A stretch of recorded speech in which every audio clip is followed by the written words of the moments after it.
치아가 위아래로 없는 상태에서 오래 방치를 네. 했어요. 이때도 전체 임플란트를 할 수 있는지 궁금하고 네. 여기서 생길 수 있는 문제점은 없을까요? 네네.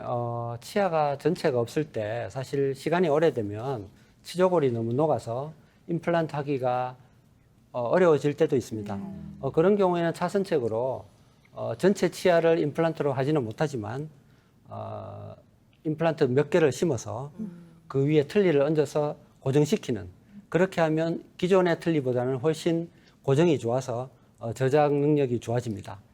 근데 전체적으로 뼈가 양호할 때는 지금 화면에 이렇게 보다시피 전체 치아가 없는 환자의 경우입니다.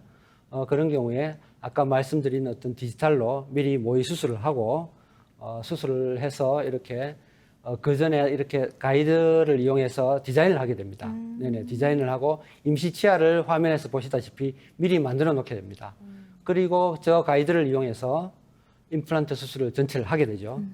디지털로 수술을 하기 때문에 저렇게 개수가 많은데도 걸리는 시간이 예전보다는 훨씬 짧게 됩니다. 그리고 저렇게 해서 당일에 임시 치아를 끼워주게 되고요. 최종적으로 2, 3개월이 지난 후에 보철물을 저렇게 완성하게 됩니다. 네. 근데 사실 아무리 좋은 임플란트라고 해도 이게 실패할 수도 있다고 들었거든요. 뭐 예를 들어서 뼈와 결합이 부실한 경우라든지 또 임플란트는 잘 됐는데 씹는 힘을 견디지 못해서 임플란트와 고정돼 있던 뼈가 이렇게 뭐 떨어져 나간다든지 이런 얘기를 들었는데 실제로 이런 경우가 많은지 궁금하고요. 또 이럴 때는 그럼 어떻게 해야 돼요?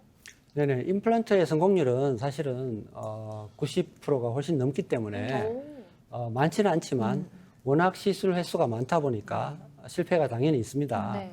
화면에서 보시다시피 임플란트를 한 지 몇 년이 됐는데 임플란트 주변에 치조골이 녹고 염증이 생기고 냄새가 나고 고름이 생긴다, 이런 주소로 내원한 분인데요.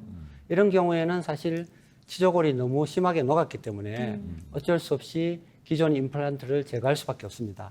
예, 제거를 하고 또 뼈가 많이 없어졌기 때문에 치조골 이식술을 먼저 하고 그래서 치조골이 되면 다시 임플란트를 심고 복원하는 과정을 겪게 됩니다. 그래서 치유 시간이 많이 걸리지만 충분히 저런 경우에도 원상태로 회복이 가능합니다. 네. 기존에 임플란트를 하셨는데 다시 새로 뽑고 다시 꽂고 싶다. 네, 임플란트 하고 싶다.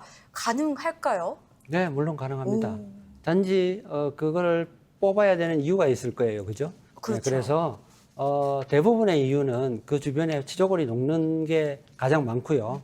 혹은 임플란트가 파절된다거나 그런 경우에 임플란트를 제거를 해야 되는데 네. 어쩔 수 없이 임플란트를 제거를 하는 경우에 치조골도 일부 소실이 되기 때문에 아까 말씀드린 치조골 이식술을 통해서 다시 복원을 하면 되겠습니다. 네. 가능하다는 이제 말씀이시죠? 물론이죠. 네, 네. 알겠습니다. 그래요.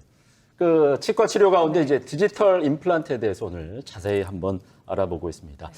그렇다면 디지털 임플란트가 어떤 경우에 가장 효과적일 수 있는지, 예를 들자면은 뭐 치조골이 없는데도 가능하다, 내지는 아니면 나이가 들어도 충분히 할 수 있다, 이런 여러 가지 효과적인 그런 부분들이 있을 수 있을 것 같거든요. 어떻습니까?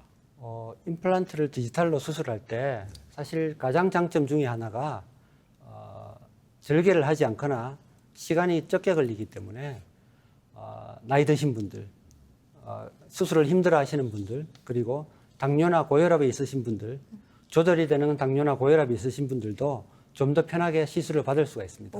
물론 모든 경우에 임플란트는 사실 뼈가 좋으면 제일 좋겠죠. 하지만 뼈가 다소 흡수되고 없더라도 아까 말씀드린 뼈 이식을 통해서 충분히 디지털 임플란트를 접목시켜서 수술을 가능하게 만들 수 있습니다. 네, 지금은 네. 디지털 임플란트가 대세인 시대인데요. 네. 사실 이 기술은 점점 더 발전하잖아요. 나중에 저희가 임플란트를 할 때쯤 되면은 아마 아주 획기적인 기술이 나오지 않을까 저는 기대를 하고 있습니다. 그래요. 원장님, 현재 치과에서의 디지털 기술이 어느 정도 발전 과정에 와 있고요. 또 앞으로의 전망은 어떨까요? 예전에 임플란트가 처음 생겼을 때 임플란트가 치과계에서 혁신을 일으켰거든요. 근데 이제는 디지털이 그 자리를 차지한다고 봅니다. 네. 그래서 이제는 디지털이 미래의 혁신이다, 이렇게 말씀드리고 싶고요. 이미 정확도 면에서, 편리성 면에서, 시간적인 면에서 아날로그를 추월했고요. 그리고 임플란트는 디지털화가 당연히 이렇게 시행되게 되었고 디지털화가 어려웠던 교정, 틀니 부분도 이미 디지털화가 상당히 진행되고 있습니다. 그래서 앞으로는 수년 내에 거의 대부분의 치과가 디지털화 되리라고 확신합니다. 네, 오늘 이렇게 임플란트에 대한 자세한 정보를 함께 알아봤습니다. 네. 오늘 권순찬 원장님 좋은 말씀 감사드립니다. 네, 고맙습니다. 고맙습니다. 감사합니다.